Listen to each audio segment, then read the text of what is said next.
इन छोटी सी टिड्डियों के मुंह में गलती से इंसान का खून लग जाता है, जिसके बाद ये इतनी खतरनाक और आदमखोर हो जाती है कि इंसानों को ही खाना शुरू कर देती है। लेकिन ये मामूली से दिखने वाली टिड्डियाँ इतनी खतरनाक कैसे हो जाती है, आज हम इस मूवी में देखेंगे। मूवी की शुरुआत होती है टिड्डियों के फार्म से, जहाँ पे हम इस सारा नाम की महिला को देखते हैं जो टिड्डियों को पालकर अपना घर चलाया करती थी। वो इन टिड्डियों को पकाकर अपने ग्राहकों को बेचा करती थी, जिससे उसे थोड़ी बहुत आमदनी हुआ करती थी। साथ में वो इनका प्रोटीन पाउडर भी बनाकर बेचा करती थी। लेकिन सारा का ये बिजनेस अब अच्छा नहीं चल रहा था, क्योंकि किसी वजह से उसकी टिड्डियाँ अब कमजोर पड़ रही थी और उसने अंडे देना काफी कम कर दिया था, जिस वजह से सारा अब परेशान रहने लगी थी, क्योंकि टिड्डियाँ ही उसकी कमाई का एकमात्र जरिया थी और इसी से वो अपने दोनों बच्चों का पालन पोषण कर रही थी। तभी सारा एक दिन इन टिड्डियों के फार्म में काम करते हुए अचानक से गिर जाती है और बेहोश हो जाती है। इस वजह से उसे कई जगह पे चोटें भी आती है। तभी हम देखते हैं कि अचानक टिड्डियों का बहुत सारा झुंड उसके शरीर पे बैठ जाता है और उसके जख्मों से खून चूसने लगता है। सारा को जब होश आता है तो वो ये सब देखकर हड़बड़ा जाती है और खुद से इन टिड्डियों को दूर करती है। अब अगले दिन जब सारा फिर से उन टिड्डियों के पास जाती है तो वो एक हैरान करने वाली चीज सीखती है। जिन टिड्डियों ने उसके शरीर का खून पिया था वो बहुत ही ज्यादा एग्रेसिव और एक्टिव हो गई थी। उन्होंने अपनी स्किन बदल ली और साथ में ढेरों सारे अंडे देना भी शुरू कर दिया। ये सब देख सारा को यकीन ही नहीं हुआ कि ये सब उनके खून पीने की वजह से हो रहा है या फिर इसका कोई और कारण है। ये सब चेक करने के लिए उसने अपने हाथ के जख्म से पट्टी हटाई और उसे टिड्डियों के जाल में डाल दिया। उसके ऐसा करते ही टिड्डियों का झुंड उसके जख्मों पर टूट पड़ा और उसके मांस को नोच नोच कर खाने लगा। सारा को बहुत तेज दर्द हो रहा था, फिर भी हकीकत जानने के लिए वो ये सब बर्दाश्त कर रही थी। टिड्डियों के पेट भरने के बाद वो अपने हाथ को बाहर निकालती है और जख्मों को साफ करने लगती है। अगली सुबह सारा जब उन टिड्डियों के फार्म में जाती है तो वो देखती है कि ये टिड्डियाँ काफी बड़ी हो गई है और हर जगह सिर्फ उसके अंडे ही अंडे है। ये देख सारा खुशी से झूम उठती है। उसे अब अमीर बनने का एक नया तरीका मिल चुका था, इसलिए वो तुरंत ही अपने दोस्त रोहित को बुलाती है और अपने फार्म को बड़ा करती है। अब रात में सारा फिर से उन टिड्डियों के पास जाती है और अपने जख्मों को चाकू से फिर से खोलकर उन्हें अपना खून पिलाती है। अब ये सब करके उसे दर्द तो हो रहा था, लेकिन इस वजह से उसकी टिड्डियाँ बड़ी भी हो रही थी, साथ में उसकी तादाद भी बढ़ रही थी, जिस वजह से वो इन्हें दुगने दामों पे बेचकर ढेरों पैसे कमाने लगी। साथ में उसने अपने कर्जे भी चुका दिए। वो लगातार अपने फार्म को बड़ा कर रही थी, लेकिन इस वजह से उसका खून अब कम पड़ने लगा था। इसलिए सारा अब जानवरों का खून खरीदने लगी और उसे चारे में मिलाकर टिड्डियों को देना शुरू कर दिया। टिड्डियाँ इसे भी खुशी से खाने लगी। उसकी टिड्डियाँ इतनी आदमखोर हो गई थी कि उनके मुंह में किसी का भी खून लग जाए वो उन्हें तुरंत ही सफा चट कर देती थी। लेकिन इन सब से सारा को कोई भी मतलब नहीं था, उसे सिर्फ पैसे कमाने की पड़ी थी। इधर सारा की बेटी लॉरा को अपनी माँ का ये सब करना बिल्कुल भी पसंद नहीं था, क्योंकि स्कूल में उसे बच्चे इन सब के लिए चिढ़ाया करते थे। वो लोग उसके माँ के काम का वीडियो बनाकर अलग तरीके से पोस्ट किया करते थे। लॉरा अपनी माँ से कहती है कि वो इन टिड्डियों को पालना बंद कर दे, क्योंकि इस वजह से उसे शर्मिंदा होना पड़ता है। लेकिन उसकी माँ उल्टा दुगनी तेजी से इस काम को बढ़ाना शुरू कर देती है। लॉरा गुस्से में आ जाती है और वो एक चाकू लेकर इन टिड्डियों के फार्म में घुस जाती है और जालों को काटने लगती है, जिस वजह से लाखों की तादाद में टिड्डियाँ बाहर निकल आती है। उसे अंदाजा नहीं था कि उसने क्या किया है। अब ये टिड्डियाँ झुंड बनाकर एक कार के ऊपर बैठ जाती है, जिसके अंदर उसका भाई बैठा हुआ था। ये सब देख चिंटू काफी डर जाता है, लेकिन तभी वो देखता है कि टिड्डियाँ वहाँ से गायब है, साथ में उसकी एक भेड़ भी गायब है, जिसके बाद वो इस बात को अपनी माँ को बताने चला जाता है। सारा दौड़कर फार्म जाती है और अपनी बेटी के कारनामे देखकर गुस्सा होती है, जिसके बाद वो इन टिड्डियों को हर जगह अपनी कार से ढूंढने लगती है। तभी सारा देखती है कि एक बड़े से मैदान में उसकी टिड्डियाँ उस भेड़ को मारकर बड़े आराम से उसके ऊपर झुंड बनाकर उसे खा रही है। ये सब देखकर वो समझ जाती है कि उसने किस मुसीबत को मोल ले लिया है। अब वो चुपचाप भेड़ को दफना देती है और अपने बेटे के साथ उस भेड़ को ढूंढने का नाटक करती है, क्योंकि वो भेड़ उसके बेटे का पसंदीदा पेट था। घर आकर सारा अपनी बेटी को खूब डांटती है, लेकिन बाद में उसे बुरा भी लगता है, क्योंकि ये सब उसने गुस्से में आकर किया था। उसे अपनी बेटी की इंसल्ट नहीं करवानी थी, वो पैसों की वजह से मजबूर थी और उसके पास कमाई का और कोई जरिया नहीं था। अगले दिन सारा अपनी बेटी को एक नया स्कूटर लाके देती है, जो वो कई दिनों से मांग रही थी। साथ में वो अपने दोनों बच्चों को एक बीच ट्रिप पे भी लेके जाती है। लेकिन लॉरा ये नोटिस करती है कि उसकी माँ ने इतनी गर्मी में भी फुल स्लीव्स पहन रखा है, जो उसे काफी अजीब लगता है। लॉरा को नहीं पता था कि उसकी माँ के शरीर पे टिड्डियों के काटने के निशान है, जिसे वो अपने बच्चों से छिपा रही है। यहाँ तक कि सारा अपने बॉयफ्रेंड के साथ भी इंटीमेट नहीं होती, क्योंकि वो नहीं चाहती थी कि उसके जख्मों को कोई देखे और सारी सच्चाई इन लोगों को पता चल जाए। अब इसी तरह से सारा अपने काम को आगे बढ़ाते रहती है और ढेरों सारे पैसे कमाते रहती है। उसे पता होता है कि ये टिड्डियाँ आदमखोर बन चुकी है, फिर भी वो इसे पालना बंद नहीं करती। अब एक दिन एक ऑफिसर सारा के फार्म आता है और उसे सुअर का खून देना बंद करवा देता है, क्योंकि सारा ने अपना ये फार्म बिना लाइसेंस अप्रूव कराए ही इतना बड़ा कर लिया था, जिस वजह से उसने फिर से अपना खून उन आदमखोर टिड्डियों को पिलाना शुरू कर दिया था। लेकिन एक दिन में ही उसके शरीर ने जवाब दे दिया, क्योंकि टिड्डियों की तादाद काफी ज्यादा थी और उसका खून उनके लिए काफी कम था। मजबूर होकर सारा ने अपने पड़ोसी का कुत्ता चुराया और उसे टिड्डियों के फार्म में फेंक दिया, जिसके बाद टिड्डियों ने उसे पूरी तरह से खा लिया। इसके बाद वो पड़ोसी की एक गाय चुराती है और उसका खून और उसका मांस निकालकर उन टिड्डियों को खिला देती है। लेकिन इतनी इतनी बड़ी गाय भी सिर्फ 2 दिन ही चल पाई। इस तरह से उसने पड़ोसियों के कई जानवर चुराए और अपने टिड्डियों को खिला दिया, लेकिन ये भी ज्यादा दिन तक नहीं चल पाया क्योंकि अब कोई भी जानवर नहीं बचा था। इसलिए सारा ने अब अपना ही मांस काट कर इन टिड्डियों को खिलाना शुरू कर दिया। लेकिन ये सब करते हुए उसकी बेटी लौरा उसे देख लेती है, जिसके बाद वो डर कर अपने घर भाग जाती है और खुद को बाथरूम में बंद कर लेती है। सारा उसे दरवाजा खोलने को बोलती है, लेकिन लौरा दरवाजा नहीं खोलती। इसके बाद वो रोहित को फोन करके उससे सारी सच्चाई बता देती है। रोहित जब सारा के फार्म पहुंचता है तो उसे कुछ अजीब सी आवाजें आती है। जब वो अंदर जाकर देखता है तो वहाँ पे उसे इंसान की लाश मिलती है, जिसे टिड्डियाँ बड़े मजे से खा रही थी। ये देख रोहित बहुत डर जाता है क्योंकि ये आदमी सारा का पड़ोसी था, जो अपने कुत्ते और गाय को ढूंढते ढूंढते सारा के फार्म पहुँच गया था।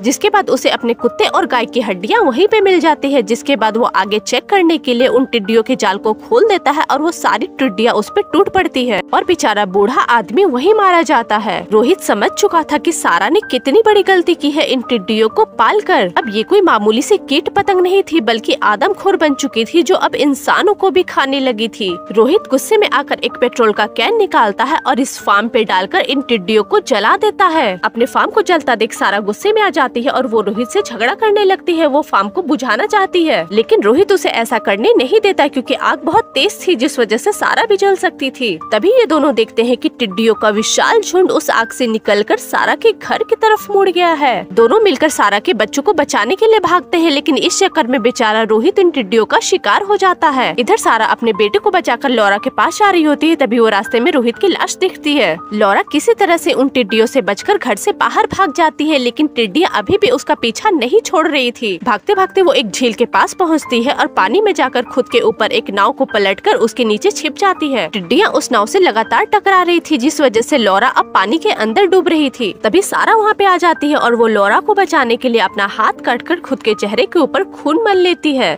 ताकि टिड्डियाँ उसके खून की गंध की तरफ अट्रैक्ट होकर उसकी तरफ आ जाएं और वो लौरा को छोड़ दें। सारा का यह प्लान वर्क कर जाता है और टिड्डियाँ लौरा को छोड़कर सारा की तरफ अट्रैक्ट होकर उस पर टूट पड़ती है। लौरा को जब एहसास होता है कि टिड्डियाँ वहाँ से चली गई है तो वो खुद के ऊपर से नाव को हटाती है और वो देखती है कि हजारों की तादाद में टिड्डियों ने उसकी माँ को घेर रखा है। दूसरे ही पल उसकी माँ वहाँ से गायब थी और पानी में सिर्फ मरी हुई टिड्डियाँ तैर रही थी। लौरा को लगा कि टिड्डियों ने उसकी माँ को मार दिया है, लेकिन अचानक से सारा पानी से बाहर निकलती है क्योंकि सारा ने एक ट्रिक किया। जब ये टिड्डियाँ उसे खाने के लिए उसे घेर लिया तो वो तुरंत ही पानी के अंदर डूब गई, जिस वजह से वो टिड्डियाँ भी उसके पीछे पीछे पानी में डूब गई और डूबकर सारी की सारी मारी गई। जिसके बाद अंत में सारा अपनी बेटी को बचा लेती है और कहानी यहीं पे खत्म हो जाती है।